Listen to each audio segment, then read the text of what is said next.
Binetti, and I'm watering my container gardens here.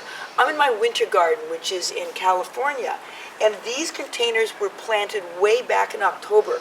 But since I chose frost-resistant annuals, these are all flowers that can take a little bit of cold weather. They've done exceptionally well, and now that it is March, which is spring, all they need is a little bit of grooming. Now, grooming any container means it's growing great, it's very mature, but you still have to go in and do some corrective work or grooming. The first thing, look for plants like this.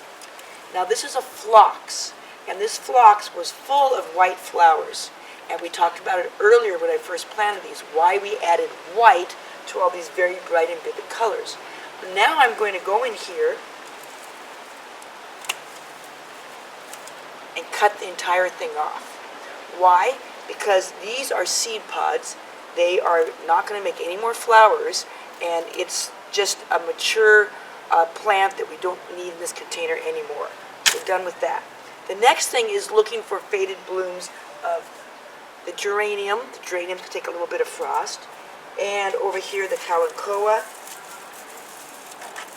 And all you're doing is getting snippy with any of the faded blooms before they go to seed. It's just a way of tidying up your container gardens. Now, there's one more thing you want to do.